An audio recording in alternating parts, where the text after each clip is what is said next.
বাবাকে কোনোভাবেই রাগানো যাবে না। ইনফ্যাক্ট তোমার সাথে যদি সে কোনোভাবে রেগেও কথা বলে, ভুলেও তুমি রিয়্যাক্ট করবে না। Got it? ওকে, আইল ট্রাই। দেখো, ও তো এখন আমারও মেয়ে, তাই না? অফকোর্স। তুমি, আমি আর রিমি। আমি, তুমি আর রিমি। এক্ষুনি তুমি আমার বাড়ি থেকে বেরিয়ে যাবে। বেরিয়ে যাও বলছি। Get out! যাব না আমি। এটা আমারও বাড়ি। কি করবে না? বাবা, বাবা কি হয়েছে আপনার? আমি তাকে বিপদে ফেলব। আপনি কে বলেন তো? সেটা তো সময় হলেই জানতে পারবেন। কে ফোন করেছিল? একটা মেয়ে ফোন করেছিল। সে ফোন করে ফাহিম সম্পর্কে অনেক আজে বাজে কথা বলছিল। কি বললো? ফাহিম নাকি তার এক্স ওয়াইফকে ডিভোর্স দেয়নি, ওয়াইফই নাকি তাকে ডিভোর্স দিয়েছে। মানে? ফাহিম নাকি স্মাগলিং এর ব্যবসা করে, আর এটা জানার পর তার ওয়াইফ নাকি তাকে ছেড়ে দিয়েছে, ফাহিম দেয়নি। আর ওই মেয়েটা বলল ফাহিম নাকি লোক ভালো না, ওকে বিয়ে করলে তুই বিপদে পড়বি। আর সেই সাথে এটাও বলল, আমি যদি তোকে বিয়ে দেই তাহলে সে তোর অনেক ক্ষতি করে দেবে। বুঝতে পেরেছি মা আমি। কি আশ্চর্য, তুই হাসছিস কেন? তুই ওই মেয়েটাকে চিনিস? না, চিনি না, তবে ওই মেয়ে আমাকেও থ্রেট দিয়েছিল। কি? তোকেও ফোন করেছিল? কি বলেছে সে? কি আর বলবে, বললো আমি যেন ফাহিমকে বিয়ে না করি, আমাকে যথারীতি সে নিষেধ করে দিয়েছে। এটা তো খুব চিন্তার বিষয়। তুমি এটা নিয়ে একদম চিন্তা করো না তোমা। ফাহিমের সাথে এ বিষয়ে আমার কথা হয়েছে। ফাহিম বলল যে ওকে যে কোনো মেয়ে পছন্দই করতেই পারে, ওকে ভালোবাসতে পারে, বিয়ে করতে চাইতে পারে, তাই আমাদের বিয়েটা সে বন্ধ করতে চাচ্ছে, আর কিছু না। ওই মেয়ের সাথে ফাহিমের আদৌ কিছু আছে কিনা সেটা তো তুই জানিস না। যদি সত্যি কিছু থেকে থাকে তখন কি করবি তুই? কিছু নেই মা, আমি এটা নিয়ে ফাহিমের সাথে ডিটেল কথা বলেছি। ও বললো যে কিছু কারোর সাথে কোনো সম্পর্কই নেই। যদি নাই থাকে ওই মেয়েটার সাথে কোনো সম্পর্ক, তাহলে মেয়েটা কেন এসব করবে? আচ্ছা, ফাহিমকে সত্যি ওই মেয়েটাকে চেনে না? না মা, চেনে না। ধারণা করছে যে পরিচিত কেউ হতে পারে যে প্রকাশ্যে আসছে না। এরকম তো কত মানুষেরই আছে, এরকম থাকতেই পারে মা। তার জন্য তো বিয়ে সম্পর্ক এগুলো আটকে থাকতে পারে না। কি জানি, কিছুই বুঝতে পারছি না। এটা নিয়ে আবার নতুন কোনো ঝামেলা না হয়। তুই একটু সাবধানে থাকবি, আর যা করার একটু চিন্তা ভাবনা করেই করবি। দেখো মা, যে মেয়ে সামনে না এসে ফোনে হুমকি ধামকি দেয় সে তো ইলিগেল। তার তো সামনে আসার সৎ সাহসটা নেই, তার ক্ষমতা না মা ওই পর্যন্তই। ছেড়ে দাও তো, এটা নিয়ে তুমি একদম টেনশন করো না। কি জানি, কিছুই বুঝতে পারছি না। এটা নতুন করে আবার কি উৎপাত শুরু হলো বলতো? শোন মা, তুই একটু সাবধানে থাকিস, আর যা করবি একটু চিন্তা ভাবনা করেই করবি, ঠিক আছে?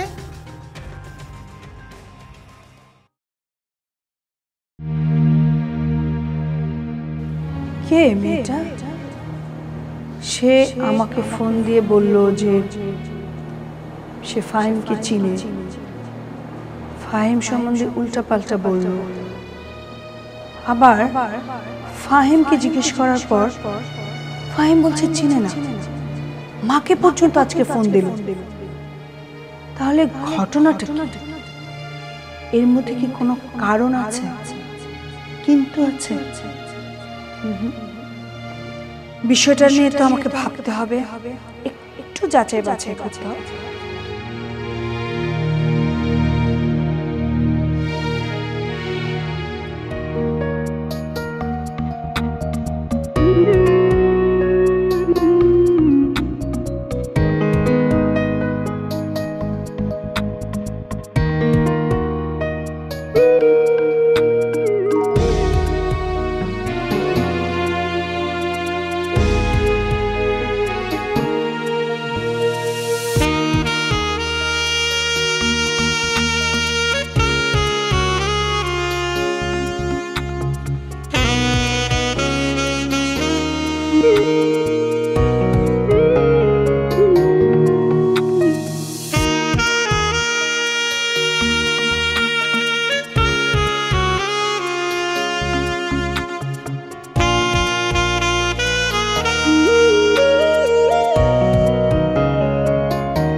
কামরুল, জি স্যার। এই ওষুধগুলো এখনই নিয়ে আসবে, আর ঠিক মতো ওষুধগুলো খাওয়াতে হবে। জি স্যার।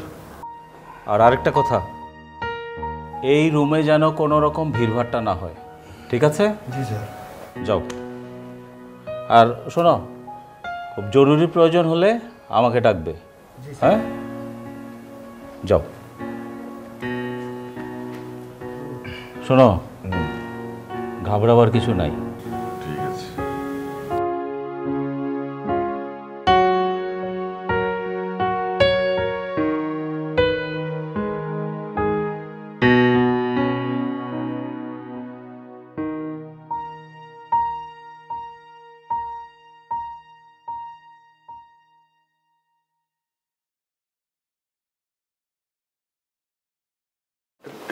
ডাক্তার আঙ্কেল,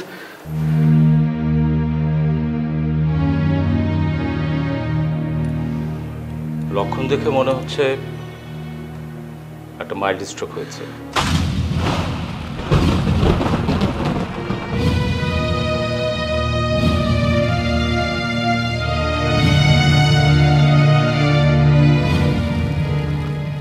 আশা করি হেমারেজ হয়নি, তাহলে সমস্যাটা আরও বেশি হতো।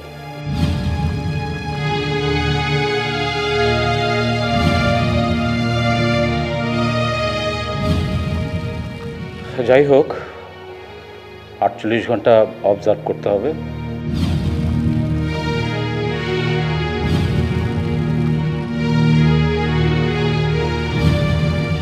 আর এই সময়ের মধ্যে খারাপ কিছু হয়ে যেতে পারে।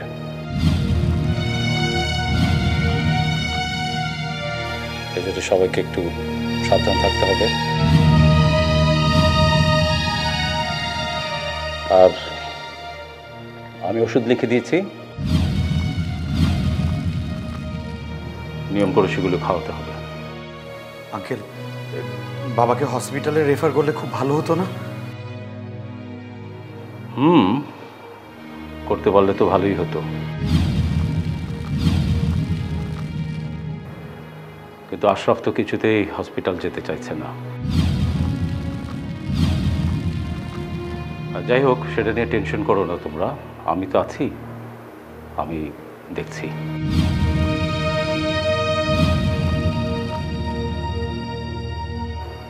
তবে অযথা ওর ঘরে কেউ ভিড় করো না।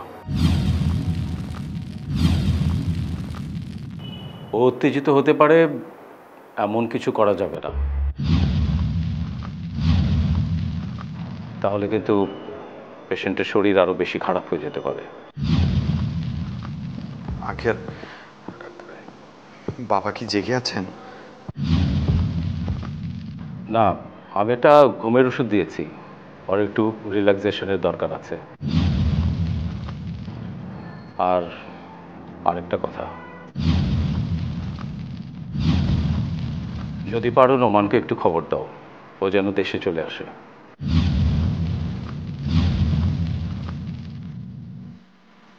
কেন বলুন তো চাচা, আপনি কি খারাপ কোনো কিছু আশঙ্কা করছেন?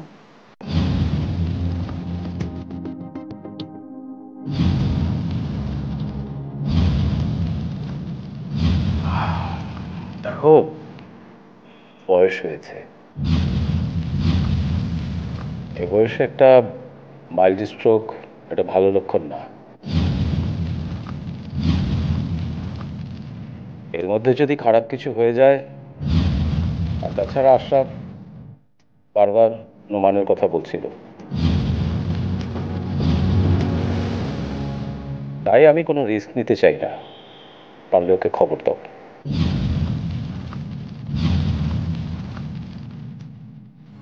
জি চাচা, আমি বুঝতে পেরেছি, আমি খেয়াল রাখবো। ঠিক আছে।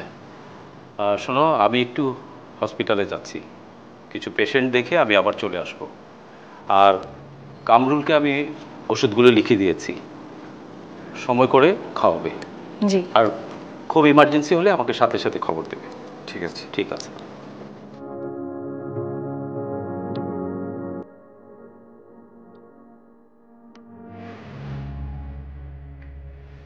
তুমি সব সময় এরকম করো, সব সময়। আহা ভাবি, প্লিজ এখন কিছু বলো না। চুপ করো না।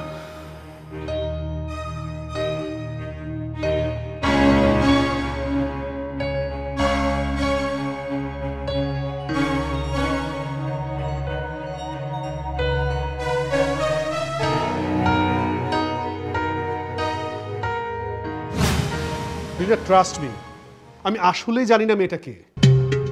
শোনো, সে যেই হোক, সে আমাদের সম্পর্কে যথেষ্ট খোঁজ খবর রাখে।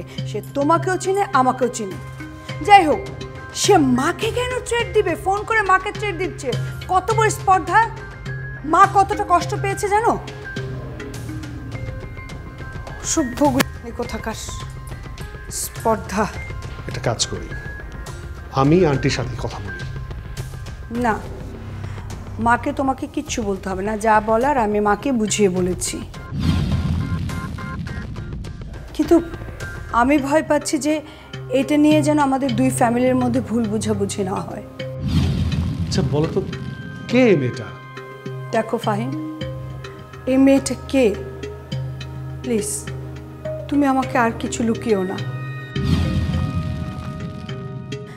জীবনে আমি অনেক কষ্ট পেয়েছি, আমি আর কষ্ট পেতে চাই না। প্লিজ তুমি আমাকে খুলে বলো। সত্যি আমি জানি না মেয়েটা কে। আমি যাকে চিনি না, জানি না, সে কেন আমাদের সম্পর্কের মধ্যে ঝামেলা তৈরি করছে? আমি আসলে কোনো ক্লুই খুঁজে পাচ্ছি না। কি চায় সে? সে তোমাকে চায়। সে আমাকে আর মাকে হুমকি দিচ্ছে যেন আমরা এটা থেকে পিছিয়ে যাই। ওই মেয়ের যদি আমার প্রতি খুব থাকতো তাহলে তো সামনে আসতো, সে পেছন থেকে এগুলি করতো না। আচ্ছা তুমিই বলো, ও কি তোমাকে কোনো হুমকি দিয়েছে? না। কেন দেয়নি? কেন সেটা আমি কি করে বলবো? আমার তো মনে হয় তুমি মেয়েটাকে চেনো, কিন্তু ও এক্ষুনি তোমার সামনে নিজেকে প্রকাশ করতে চাইছে না। তবে আবার এটাও মনে হচ্ছে যে তোমার আর আমার বিয়েটা হোক, ও এটা কোনোভাবেই চায় না।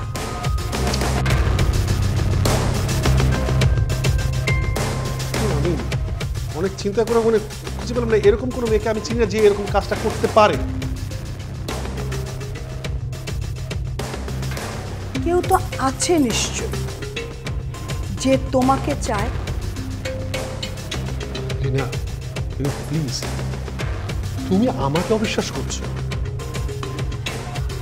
আমি তোমাকে অবিশ্বাস করতে চাচ্ছি না, আবার এটাও অবিশ্বাস করতে চাচ্ছি না যে একটা মেয়ে আছে যে তোমাকে চায়, তোমাকে চিনে। দেখো, মনে মনে কেউ যদি আমাকে ভালোবাসে তাহলে সেখানে আমার কি করার আছে? পিছন থেকে কথা বলে কলকাঠি নিয়ে যদি ঝামেলা করতে চায় সেটাকে পাত্তা দেওয়ার তো কিছু নেই, তুমি ইগনোর করো। আচ্ছা ধরো আমি ইগনোর করলাম, মা ইগনোর করলো, বাবার কাছে যদি ফোনটা যায়, বাবা কি ইগনোর করবে? তখন পরিস্থিতি কোথায় যে দাঁড়াবে একবার বুঝতে পেরেছো? শোনো, আমি খুঁজে বের করছি, জাস্ট আমাকে একটু সময় দাও, আমি শিওরলি খুঁজে বের করবো। আমার কোনো ভরসা রাখো। ফাইম, এটা খুবই জরুরি, অন্তত আমাদের বিয়ের আগে এটার একটা ফয়সালা হওয়া উচিত। ওকে, ট্রাস্ট মি, আইল ফাইন্ড ইট। আমি যাই আজকে। এসো।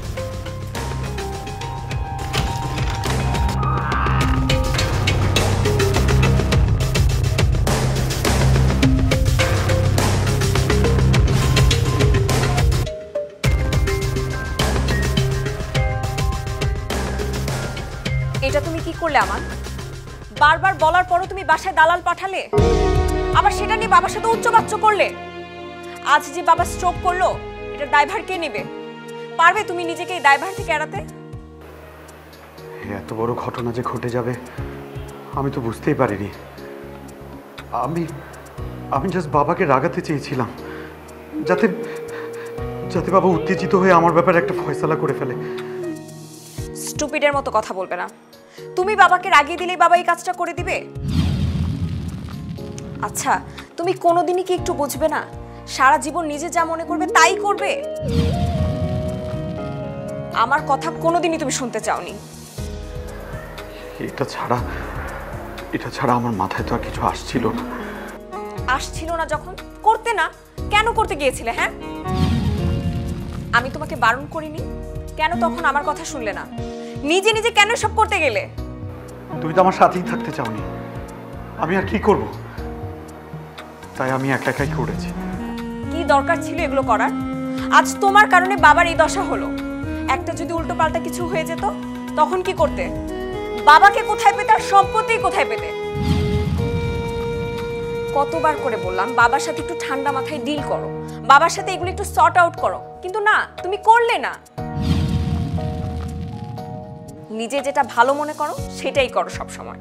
তাহলে থাকো, করো এসব, আমি বাবার বাড়ি চলে যাই। তোমার যখন আমেরিকায় যাবার সময় হবে তখন আমাকে বলো, আমি তোমার সাথে আমেরিকা চলে যাব।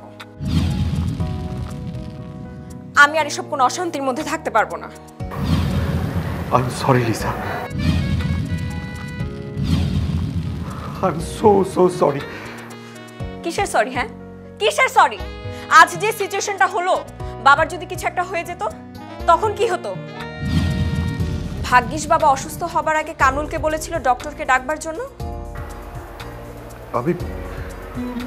আমি বাবার কাছে যেতে চেয়েছিলাম, বাবাই তো আমাকে নিষেধ করেছে। নিষেধ করবে না? হ্যাঁ, তোমার কারণে বাবা অসুস্থ হলো আর তোমারই হেল্প নিবে?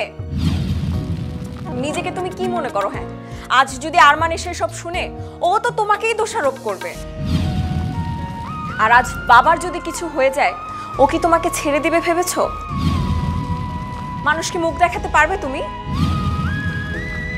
সারা জীবন নিজেকে ক্ষমা করতে পারবে তুমি? আমার আসলে মাথা ঠিক নেই, এত রাগ উঠে গেছিল, আমি আসলে কি করেছি আমি নিজেও জানি না। শোনো আমান, তোমাকে আজ একটা কথা স্পষ্ট করে বলে দিচ্ছি, তুমি সব সময় মাথা গরম করো। আগেও বলেছি মাথা ঠান্ডা করে এগুলো একটু ডিল করো, কিন্তু না, তুমি তা করো না। মাথা ঠান্ডা রেখে কাজ করলে তুমি সবকিছু অ্যাচিভ করতে পারবে, না হলে পারবে না। আর তুমি যদি এরকমই করতে থাকো তাহলে আমার পক্ষে সম্ভব না তোমার সাথে থাকা।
বড় ভাই নিজেই তখন বাড়িতে ছিল।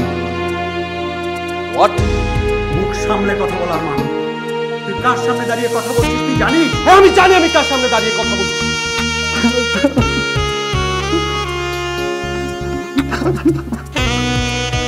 বাবার অবস্থা তো ভালো, সুলতানা, আসলাম আর যারা যারা আছে সবাইকে জানাতে হবে। ওদেরকে বলিনি, কারণ জ্ঞান ফিরলে বাবা যদি ওদেরকে দেখে তখন বাবারও উত্তেজিত হয়ে যেতে পারে। এটা তার মায়ের সংসার, এই মায়ের সংসার ছেড়ে সে কোথাও যেতে চায় না। তোমাকে মনে হয় মেয়েটা অনেক ভালোবাসে? যাকে আমি কখনো দেখিনি, যে মেয়ে আমার সামনে আসেনি, যার সাথে আমার কোনোদিন কথা হয়নি, সে আমাকে কিভাবে ভালোবাসে?